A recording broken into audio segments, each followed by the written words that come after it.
നമസ്കാരം, സകലമാന കേരളത്തിലേക്ക് സ്വാഗതം. ആദ്യം പ്രധാന വാർത്തകൾ നോക്കാം.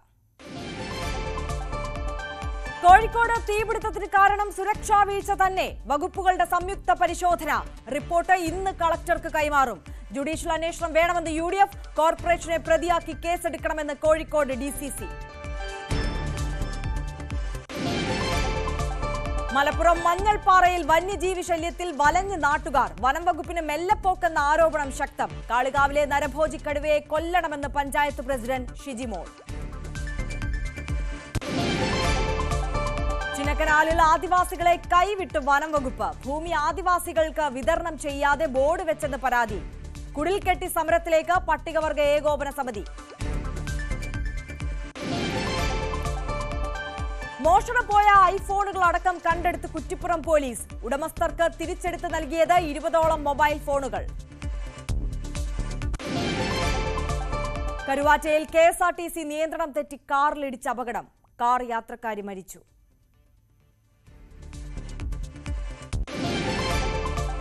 കൊട്ടിയത്ത് മഞ്ഞപ്പിത്തം പടരുന്നു. ഒരു പെൺകുട്ടി കൂടി മരിച്ചു. ചികിത്സയിൽ 6 പേർ.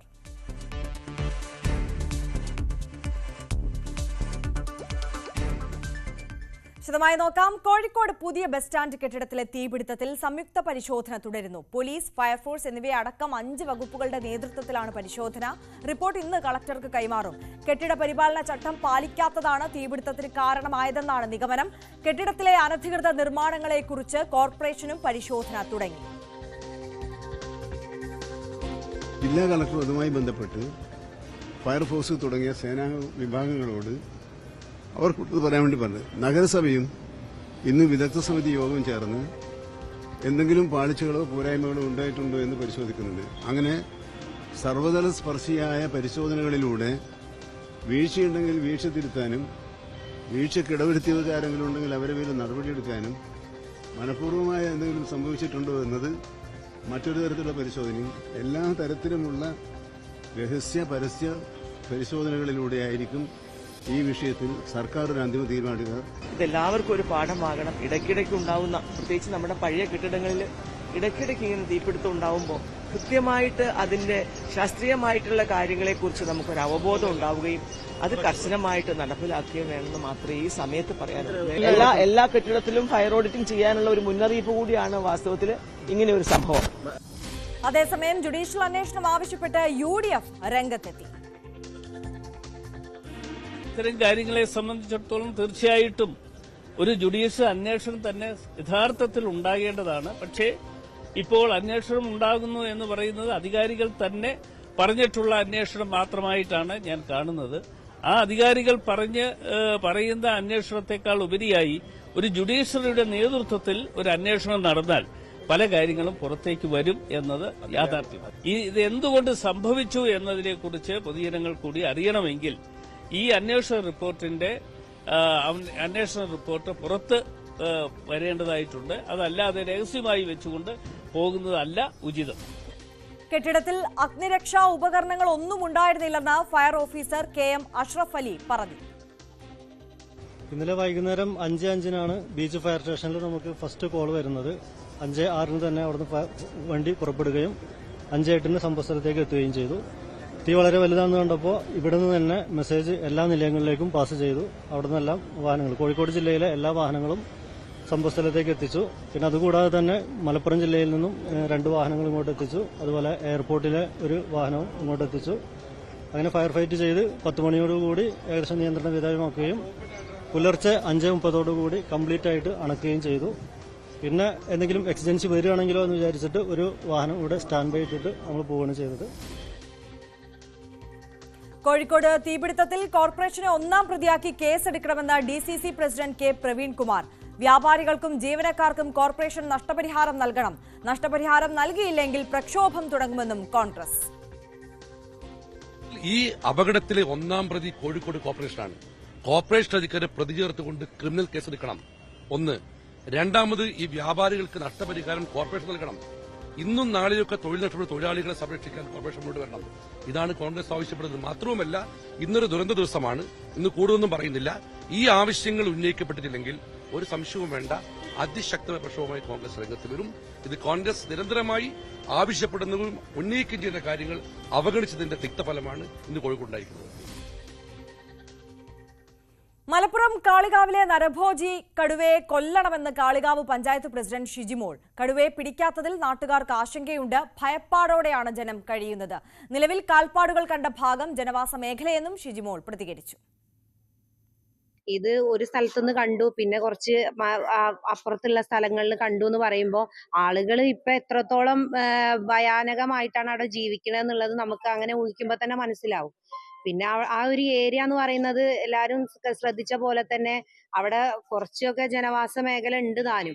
അപ്പൊ ഈ ആളുകൾക്ക് ഇത് ഒരു സ്ഥലത്തുനിന്ന് മറ്റൊരു സ്ഥലത്തേക്ക് മാറി എന്ന് പറയുമ്പോൾ ഇത് എങ്ങടാ അവര് പോവുക, അല്ലെങ്കിൽ എങ്ങനെയാണ് അവിടെ ജീവിക്കുക എന്നുള്ള ഒരു ആശങ്ക ജനങ്ങൾക്കിടയിൽ ഉണ്ട്. മലപ്പുറം മഞ്ഞൾപ്പാറയിൽ കടുവയടക്കമുള്ള വന്യജീവികൾ ഏറെക്കാലമായി നാട്ടുകാരുടെ ഉറക്കം കെടുത്തുന്നുണ്ട്. വനംവകുപ്പിന് നടപടിയെടുക്കാൻ ഒരു ജീവൻ നഷ്ടമാകേണ്ടി വന്നതായാണ് പ്രദേശവാസികൾ പറയുന്നത്. കരുവാരക്കുണ്ട് മഞ്ഞൾപ്പാറ നിവാസികൾ അവരുടെ ആശങ്ക ന്യൂസ് 18 പങ്കുവച്ചു. അതിലേക്ക് മലപ്പുറം കരുവാരക്കുണ്ട് കാളികാവ് മേഖലകൾ പൂർണ്ണമായിട്ട് ഇപ്പോൾ കടുവ പേടിയിലാണ് എന്ന് വേണം പറയാൻ.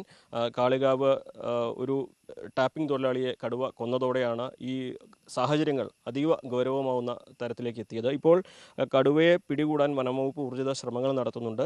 ഞങ്ങളുടെ വീടൊക്കെ ഇതിൻ്റെ തൊട്ടടുത്താണ് വീടുകൾ. അപ്പോൾ ഞങ്ങളിന്ന് രാവിലെ ടാപ്പിന് പോകുമ്പോൾ അവിടെ കാൽപ്പാട് കണ്ട് ഇവിടുന്ന് പോണതിൻ്റെ വണ്ടി പോണത് കാൽപ്പാട് കാണില്ല, വണ്ടി തടുത്തിട്ട് പോകാം. പിന്നെ ഫോറസ്റ്റുകാരെ വിളിച്ച് ഫോറസ്റ്റുകാർ വന്ന് സ്ഥിരീകരിച്ചിട്ടാണ് ഞങ്ങൾ ഇവിടുന്ന് പോയത്. ഇപ്പോൾ ഫോറസ്റ്റുകാരൊക്കെ വന്ന് അതിനുള്ള നടപടി ക്യാമറ വെച്ച് തുടങ്ങിയിട്ടുണ്ട്. ഞങ്ങൾക്ക് എത്രയും കടുപ്പത്തിന് പരിഹാരം കാട്ടി തന്നെ, അതേപോലെ ജീവിക്കാൻ പറ്റാത്ത ചുറ്റുപാടിലാണ്. ഇതിന് ഒരുപാട് മലയ്ക്ക് തൊഴിലാളികൾ പോകണം രാവിലെ. അതുകൊണ്ട് ഭയങ്കര ബുദ്ധിമുട്ട് തന്നെ, ഭയങ്കര പ്രയാസം ഒഴിവാക്കി തരണമെന്ന് സർക്കാരിനോട് ആവശ്യപ്പെടും. ഇതിൻ്റെ അപ്പുറത്തേക്ക് സൈലന്റ് വാലിക്കുള്ള വഴിയാണല്ലേ? കുറച്ചേ ഉള്ളൂ. ഊട്ടിയിലേക്ക് ഷോർട്ട് വഴി ഉണ്ട്. ഇതിപ്പോൾ നേരത്തെ കടുവ പിടിച്ച ആ ഏരിയ എന്ന് പറഞ്ഞാൽ ശരിക്കൊരു ഷോർട്ടിലാണെങ്കിൽ 500 മീറ്ററേ ഉള്ളൂ. സംഭവത്തിന് യു മോഡലാണ് സൈറ്റ്. പിന്നെന്ന് പറഞ്ഞാൽ ഇതിന്റെ മുന്നേ പല പ്രാവശ്യം അവിടുന്ന് ഇവിടുന്നും പല മൃഗങ്ങളെയും കടുവ പിടിച്ചിട്ടുണ്ട്. ഇപ്പോഴാണ് ഇവരെന്ത് ചെയ്യുന്നത്, കണ്ണു തുറക്കുന്നത് മനുഷ്യനെ പിടിച്ചപ്പോൾ. ഇനി പിന്നെ മനുഷ്യനെ പിടിച്ച ഒരു കടുവയെ സംബന്ധിച്ചിടത്തോളം വെറുതെ ഇരിക്കൂല. അപ്പോൾ ഭയങ്കര ഭീതി തന്നെയാണ് ഞങ്ങളുടെ നാട്ടിലേക്ക്. ഈ കടുവയുടെ കാൽപാദം കൂടി കണ്ടതോടെ സത്യത്തിൽ പകൽ പോലും നടക്കാൻ പേടിയുള്ള ഒരു സാഹചര്യം ആയിരിക്കും. തീർച്ചയായിട്ടും ഇപ്പോൾ ആൾക്കാർ പുറത്തിറങ്ങണില്ല. ഞാൻ പറഞ്ഞില്ല, ഇപ്പോൾ CT ആ തോട്ടത്തിൽ തള്ളിയും കുട്ടി ഇവിടെ ഉണ്ട് എന്നാണ് പറയുന്നത്. ആൾക്കാർ കണ്ടതാണിത്. ഇപ്പോൾ ഇതല്ല ഈ കടുവൻ്റെ മാത്രം പ്രശ്നമല്ല, കുരങ്ങ് ഈ കൊക്ക നോക്കണി ഒക്കെ തിന്ന് നശിപ്പിച്ച് കുരങ്ങന്മാർ. അതുപോലെ ആന, കാട്ടുപോത്ത് ഒരാൾ പിടിച്ചിട്ട് ഇവിടെ കരുവാരുകൊണ്ട് തരിശിൽ കഴിഞ്ഞ 2 വർഷമായിട്ടില്ല മരിച്ചിട്ട്. ആന ഇവിടെ കുത്തിക്കൊന്നു, ഇവിടെ പുല്ലങ്കോട് എസ്റ്റേറ്റ്. നിങ്ങൾ പറഞ്ഞിട്ടുണ്ടാവും. ഇത് ഇങ്ങനെ കർഷകർ വളരെ ദുരിതത്തിലാണ്. ടാപ്പിങ്ങേർക്ക് പണിയെടുക്കാൻ പറ്റില്ല. ഇയാൾ പറഞ്ഞല്ലോ, ഇയാൾ വെട്ടാൻ പോയപ്പോൾ ഒന്ന് കണ്ടു. എങ്ങനെ ഇത് വെട്ടാൻ പോവുക? അവിടെ കരുവാരണ്ടിൻ്റെ CT എസ്റ്റേറ്റിൽ പണിക്കാർ മുഴുവൻ 4 ദിവസമായിട്ട് പുറത്തിറങ്ങണില്ല. ഇപ്പം ഇവിടെ തന്നെ ഉണ്ടോയെന്ന് നമുക്കറിയില്ല. നമ്മളെ മേത്ത് ചാടി പിടിക്കുമ്പോഴല്ലേ അറിയുള്ളൂ. പിന്നെ പിന്നെ പോലെ ഒന്ന് ഒളിച്ചൊന്നും അറിയില്ല. നമ്മൾ ഇവിടെ ഇരുന്നത് കാണില്ല, അമ്മമാര് കാണല്ല, ആരും പറഞ്ഞിട്ട് കാണില്ല. പിന്നെ ഇത് പല വട്ടം ഇതിനെ റോട്ടിൽ നിന്ന് ആളുകൾ കണ്ടിട്ടുണ്ട്. നമ്മളിവിടുത്തെ ചെറുപ്പക്കാരൊക്കെ നമ്മളിതിൽ എങ്ങനെ അടക്കാക്കൊണ്ടെന്ന് ഇങ്ങനെ ഈ പാറശ്ശേരി തോടിൻ്റെ വഴി ഇങ്ങനെ അങ്ങോട്ട് മഞ്ഞൾപ്പാറയിലേക്ക് വരും പല വട്ടം ഈ കടുവേനെ അങ്ങോട്ടും ഇങ്ങോട്ട് പാസ് ചെയ്യുന്ന ഇവർ കണ്ടിട്ടുണ്ട്. പക്ഷെ അത് ഇവർ പിന്നെ വിവരം പറഞ്ഞിട്ട് അതൊന്നും ഉണ്ടാവില്ല എന്ന് പറഞ്ഞു. ഇപ്പം ഈ ആളുകൾ പറയുന്നത് എന്താ വെച്ചാൽ ഇപ്പം കണ്ടില്ലേ, പിടിച്ചപ്പോഴാണ് നമ്മൾ കണ്ണു തുറന്നത്. അതുവരെ അതിൻ്റെ ഒരു പ്രശ്നം. അതേമാതിരി തൊഴിലുറപ്പേര് എത്രയോ ആളുകളാണ് ഇതിലെ നടന്നു പോകുന്നത് രാവിലെ. തൊഴിലുറപ്പേര് ഈ എസ്റ്റേറ്റ് കൂടിയൊക്കെ ഇപ്പം ഇപ്പടുത്ത് കൂടി ഇന്നും ഒക്കെ പോയിക്കുന്നു തോന്നുന്നു.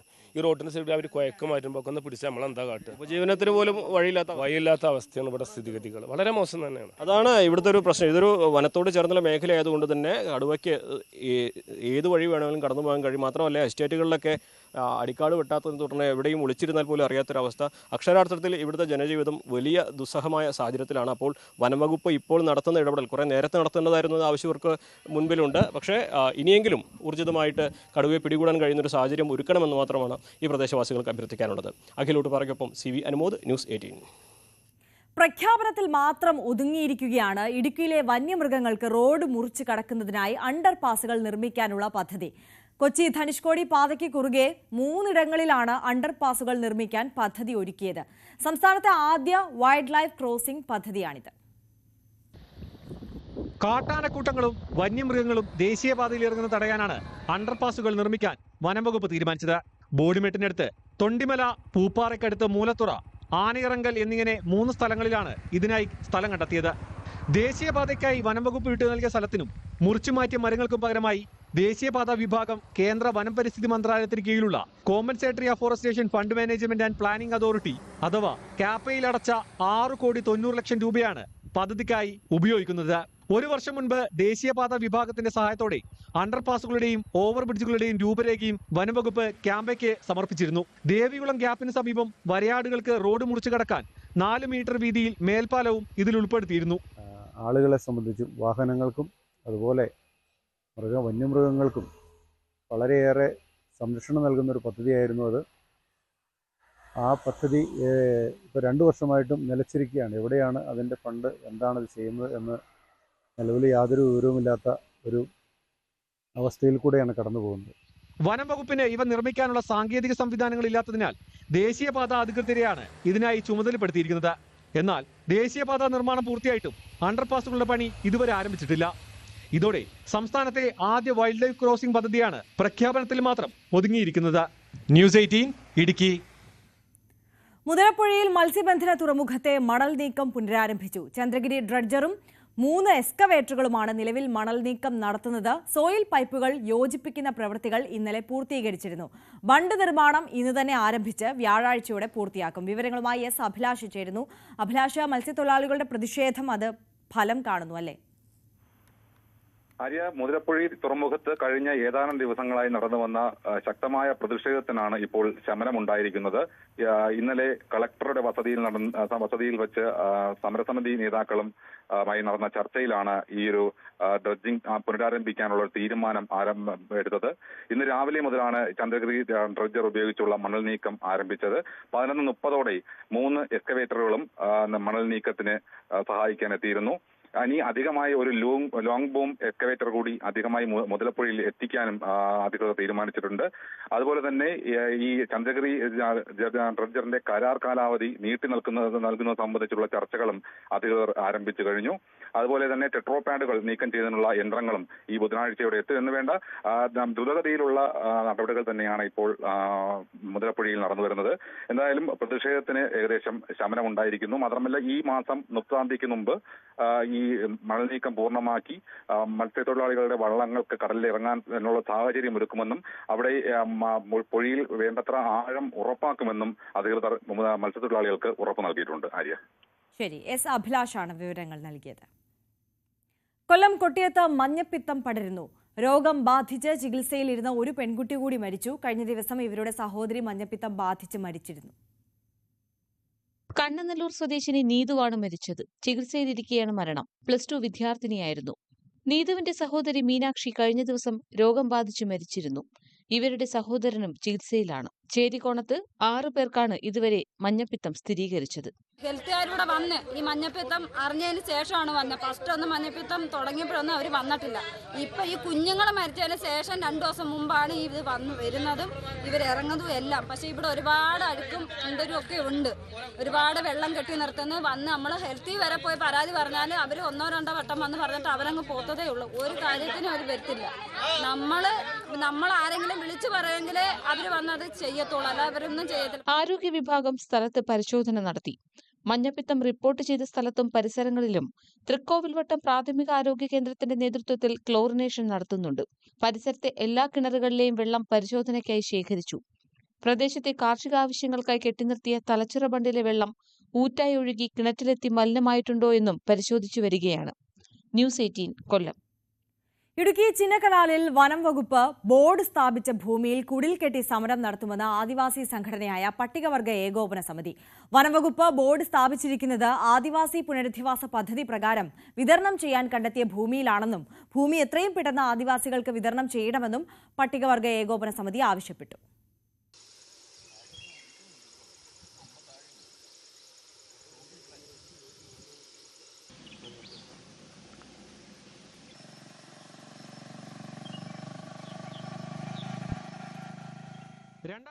ഓഗസ്റ്റിൽ അന്നത്തെ മുഖ്യമന്ത്രിയായിരുന്ന AK ആന്റണി സർക്കാരാണ് ചിന്നക്കനാൽ മേഖലയിൽ റവന്യൂ ഭൂമി കണ്ടെത്തി ആദിവാസികളെ പുനരധിവസിപ്പിക്കാനുള്ള പദ്ധതിക്ക് രൂപം നൽകിയത്. ഇതിന്റെ അടിസ്ഥാനത്തിൽ ചിന്നക്കനാലിൽ 1490 ഏക്കർ ഭൂമി സർക്കാർ കണ്ടെത്തി. ഇതിൽ 566 കുടുംബങ്ങൾക്ക് ചിന്നക്കനാൽ, വിലക്ക്, സൂര്യനെല്ലി 301, പന്തടിക്കളം എന്നിവിടങ്ങളിലായി 668 ഏക്കർ വിതരണം നടത്തി. ബാക്കിയുള്ള 822 ഏക്കറിൽ ഉൾപ്പെട്ട ഭൂമി HNL കമ്പനി കൃഷിക്കായി പാട്ടത്തിനെടുത്തിരുന്നു. പാട്ടക്കാലാവധി അവസാനിച്ച ഭൂമി ആദിവാസി പുനരധിവാസ പദ്ധതിയിൽ ഉൾപ്പെട്ടതാണെന്നിരിക്കെയാണ് വനംവകുപ്പ് ബോർഡ് സ്ഥാപിച്ചത്. ഇതിനെതിരെയാണ് ഇപ്പോൾ ആദിവാസി സംഘടന പട്ടികവർഗ ഏകോപന സമിതി രംഗത്തെത്തിയിരിക്കുന്നത്. ഭൂമിയിൽ കുടിൽ കെട്ടി വീണ്ടും സമരം ആരംഭിക്കുമെന്നും ഭൂമി വിതരണം വേഗത്തിലാക്കണമെന്നും നേതാക്കൾ ആവശ്യപ്പെട്ടു. ഈ ആദിവാസികൾക്ക് അനുവദിച്ച ഇനി വിതരണം നടത്താനുള്ള 822 ഏക്കർ ഭൂമിയിൽ ആദിവാസികൾ കുടിയേറ്റം നടത്തി കുടിൽ കെട്ടി സമരം നടത്താനുള്ള ഒരു തീരുമാനമാണ് ഞങ്ങൾ എടുത്തിട്ടുള്ളത്. അതുകൊണ്ട് വരുന്ന 26-ാം തീയതി മുതൽ അതിൻ്റെ പ്രവർത്തനങ്ങളുമായി ഞങ്ങൾ മുൻപോട്ട് പോവുകയാണ്. മുമ്പ് വിതരണം നടത്തിയ 566 പട്ടയങ്ങളിൽ 160ഓളം പേർക്ക് ഇപ്പോഴും ഭൂമി നൽകാത്ത സാഹചര്യമുണ്ടെന്നും നേതാക്കൾ ആരോപിച്ചു. ഭൂരഹിതരായ 100 കണക്കിന് ആദിവാസികൾ ദുരിതമനുഭവിക്കുമ്പോൾ തങ്ങൾക്ക് അവകാശപ്പെട്ട ഭൂമിയിൽ കടന്നുകയറി ബോർഡ് സ്ഥാപിച്ച വനംവകുപ്പ് ഉദ്യോഗസ്ഥർക്കെതിരെ നടപടി സ്വീകരിക്കണമെന്നും പട്ടികവർഗ ഏകോപന സമിതി ആവശ്യപ്പെട്ടു. ന്യൂസ് 18 ഇടുക്കി. മോഷണം പോയ മൊബൈൽ ഫോണുകൾ വീണ്ടെടുത്ത് ഉടമസ്ഥർക്ക് നൽകി മലപ്പുറം കുറ്റിപ്പുറം പോലീസ്. 20ഓളം മൊബൈൽ ഫോണുകളാണ് കുറ്റിപ്പുറം പോലീസ് ഉടമസ്ഥർക്ക് വീണ്ടെടുത്ത് നൽകിയത്. വില കൂടിയ ഐഫോണുകൾ അടക്കം ദിവസങ്ങൾക്കുള്ളിൽ ഉടമസ്ഥരുടെ കൈകളിൽ തിരിച്ചെത്തി. കഴിഞ്ഞ ഏതാനും മാസത്തിനകം 20ഓളം മൊബൈൽ ഫോണുകളാണ് കുറ്റിപ്പുറം പോലീസ് ഉടമസ്ഥർക്ക് വീണ്ടെടുത്തു നൽകിയത്. വില കൂടിയ ഐഫോണുകളടക്കം ദിവസങ്ങൾക്കുള്ളിൽ ഉടമസ്ഥരുടെ കൈകളിൽ തിരിച്ചെത്തി. കുറ്റിപ്പുറം റെയിൽവേ സ്റ്റേഷനിലെത്തുന്ന യാത്രക്കാരുടെ ഒട്ടേറെ മൊബൈൽ ഫോണുകൾ കഴിഞ്ഞ മാസങ്ങളിൽ നഷ്ടമായിരുന്നു. വില കൂടിയ ഫോണുകൾ മോഷണം നടത്തിയ ശേഷം പല കടകളിലും വിൽപ്പന നടത്തിയതായി കണ്ടെത്തി. ഇവയെല്ലാം പോലീസ് എത്തി തിരിച്ചുപിടിച്ചു. യാത്രക്കിടെ താഴെ വീണ് നഷ്ടമായ ഫോണുകളും കണ്ടെത്തി ഉടമസ്ഥർക്ക് കൈമാറിയിട്ടുണ്ട്. Kuttippuram police station PRO Vipin സേതുവിന്റെ നേതൃത്വത്തിലാണ് പ്രവർത്തനം. രജിസ്റ്റർ ചെയ്ത് കഴിഞ്ഞാൽ ഈ ഫോണിൽ ആരെങ്കിലും ഈ ഫോൺ നഷ്ടപ്പെട്ട് കഴിഞ്ഞാൽ അത് ആരെങ്കിലും കളവ് ചെയ്ത മുതലാണെങ്കിൽ അത് ആരെങ്കിലും ഏതെങ്കിലും കടകളിൽ വിറ്റ് അത് വേറെ ആരെങ്കിലും വാങ്ങിയിട്ട് അതിൽ സിം ഇടുമ്പോഴാണ് നമുക്ക് ഇത് കിട്ടുക. അല്ലെങ്കിൽ ഏതെങ്കിലും സിം അതിൽ വീണ് കഴിഞ്ഞാൽ നമുക്കതിൻ്റെ കറക്റ്റ് ലൊക്കേഷനും അത് ആക്സസ് ആയ സ്ഥലം അത് എത്ര സമയം അത് ഉപയോഗിച്ചു ആ ഇട്ട സിമ്മിൻ്റെ നമ്പർ ഡീറ്റെയിൽ നമുക്ക് വരും. ആ നമ്പർ വെച്ചിട്ട് നമ്മളവരെ ട്രാക്ക് ചെയ്തിട്ട് അവരെ വിളിച്ച് കോൺടാക്ട് ചെയ്തിട്ട് അവരെ ഒന്നിനും കൂടെ വരുത്തിയിട്ടോ അല്ലെങ്കിൽ നമുക്കത് എങ്ങനെയാണോ അത് അവരിൽ നിന്ന് നമുക്ക് കിട്ടാവുന്ന വെച്ചാൽ അവരെ കോൺടാക്ട് ചെയ്തിട്ട് നമ്മളത് വാങ്ങിക്കൊടുക്കുകയാണ് ചെയ്യാറ്. കേന്ദ്ര സർക്കാരിന്റെ വെബ്സൈറ്റ് വഴിയാണ് മൊബൈൽ ഫോണുകൾ കണ്ടെത്തുന്നത്. ഫോൺ മോഷണം പോവുകയോ നഷ്ടമാവുകയോ ചെയ്താൽ വെബ്സൈറ്റ് വഴി IMEI നമ്പർ നൽകി ബ്ലോക്ക് ചെയ്യുകയാണ് ആദ്യം നൽകുക. ബ്ലോക്ക് ചെയ്യുന്ന ഫോണിൽ ആരെങ്കിലും മറ്റൊരു സിം കാർഡ് ഉപയോഗിക്കുന്നതോടെ അവരുടെ ലൊക്കേഷനും മറ്റു വിവരങ്ങളും ലഭ്യമാകും. രാജ്യത്ത് ഇതുവരെ ഇത്തരത്തിൽ 19,149 മൊബൈൽ ഫോണുകൾ ഈ വെബ്സൈറ്റ് വഴി കണ്ടെത്താൻ സാധിച്ചിട്ടുണ്ട്. ന്യൂസ് 18 തിരൂർ. ആലപ്പുഴ കരുവാറ്റയിൽ KSRTC ബസ് നിയന്ത്രണം തെറ്റി കാറിലും പിക്കപ്പ് വാനിലും ഇടിച്ച് കാർ യാത്രക്കാരി മരിച്ചു. ആലപ്പുഴ പൂന്തോപ്പ് സ്വദേശി 72കാരി സരസ്വതിയമ്മയാണ് മരിച്ചത്. ദേശീയപാതയിൽ കരുവാറ്റ കന്നുകാലി പാലത്തിന് സമീപം ഇന്ന് രാവിലെ 8 മണിയോടെയായിരുന്നു അപകടം. എറണാകുളത്തേക്ക് പോവുകയായിരുന്ന KSRTC ബസ് നിയന്ത്രണം തെറ്റി എതിർദിശയിൽ വന്ന കാറിലും പിക്കപ്പ് വാനിലും ഇടിക്കുകയായിരുന്നു. സരസ്വതിയുടെ മകൻ രാജഗോപാൽ, ഭാര്യ ശ്രീകല, 8 മാസം പ്രായമുള്ള മകൻ അഭിറാം എന്നിവരെ പരിക്കുകളോടെ വണ്ടാനം മെഡിക്കൽ കോളേജിൽ പ്രവേശിപ്പിച്ചു.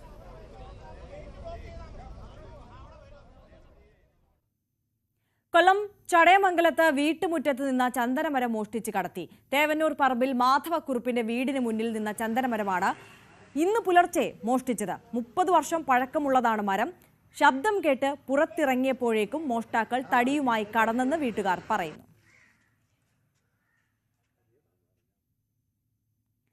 ചെയ്യാത്ത കുറ്റത്തിന് നേരിട്ട പോലീസ് പീഡനം തുറന്നു പറഞ്ഞ് ദളിത് യുവതി. നെടുമങ്ങാട് സ്വദേശി ബിന്ദുവിനാണ് ദുരനുഭവം നേരിടേണ്ടി വന്നത്. മുഖ്യമന്ത്രിയുടെ ഓഫീസിലും DGPക്കും പരാതി നൽകിയെങ്കിലും അവഗണന നേരിട്ടുവെന്നും വേദനയോടെ ദളിത് യുവതി പറഞ്ഞു. ജോലിക്ക് നിന്ന വീട്ടിൽ നിന്ന് മാല കാണാതായതിന്റെ പേരിലായിരുന്നു പീഡനം. സംഭവത്തിൽ പേരൂർക്കട SI അന്വേഷണ വിധേയമായി സസ്പെൻഡ് ചെയ്തു. കേരളത്തിൽ പോലീസ് രാജാണ് നടക്കുന്നതെന്ന ആരോപണവുമായി പ്രതിപക്ഷവും രംഗത്തെത്തി. അതിക്രൂര പീഡനമാണ് നേരിടേണ്ടി വന്നതെന്ന് ബിന്ദു ന്യൂസ് 18നോട് പ്രതികരിച്ചു. പ്രതികരണത്തിലേക്ക്. പേരൂർക്കട പോലീസ് സ്റ്റേഷനിൽ നിന്നും മാനസികമായി ഒരുപാട് അധികം പീഡനങ്ങൾ നേരിടേണ്ടി വന്ന ബിന്ദുവാണ് നമ്മളൊപ്പം ചേരുന്നത്.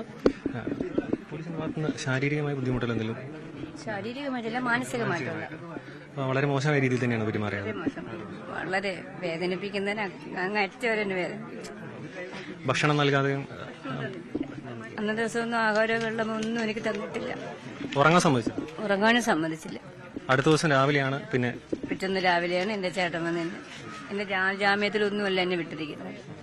പരാതി ഇല്ലാന്ന് പറഞ്ഞിട്ട് തന്നെയാണ് വിട്ടത്. പരാതിയില്ല, അവരെ സാധനം പോണെങ്കിൽ അങ്ങ് പോട്ടെ എന്നാണ് ഓമനാണ്ടൻ അവര് പരാതി എഴുതി കൊടുത്തത്. മക്കളൊക്കെ കേസിൽ ഉൾപ്പെടുത്തുമെന്ന് പറഞ്ഞു. മക്കളൊക്കെ കേസിൽ കൊടുക്കുമെന്ന് ഈ പ്രസിഡന്റ് എന്ന് പറയുന്ന ഈ പോലീസ് തന്നെയാണ് അങ്ങനെ പറഞ്ഞത്. മറ്റുള്ള പോലീസുകാർ ഇതേപോലെ തന്നെയാണോ എസ് അല്ലാതെ? വേറെ പിന്നെ ഇവിടെ കൊണ്ടുവന്ന പോലീസുകാരനെ ഭയങ്കരമായിട്ട് അടിക്കാനൊക്കെ തന്നെ റൂമിൽ കൊണ്ടുപോയി പിന്നെ അടിക്കാൻ കഴിയുമെങ്കിൽ കൊണ്ടുവന്നു. അടിച്ചില്ല, അടിക്കാൻ കഴിയുമെങ്കിൽ. നിലവിൽ സർക്കാർ എടുത്തുള്ള നടപടിയിൽ തൃപ്തികരമാണോ? തൃപ്തികരമാണ്. മറ്റുള്ള പോലീസുകാർക്കെതിരെ അതുപോലെ മറ്റുള്ള ഈ 3 പേരേ ഉള്ളൂ ഇത്രയും ക്രൂരത എന്നോട് കാണിച്ചിട്ടില്ല. വേറെ ആരും അങ്ങനെ മക്കളെ ഇതേപോലെ കേസിൽ ഉൾപ്പെടുത്തുന്നൊക്കെ?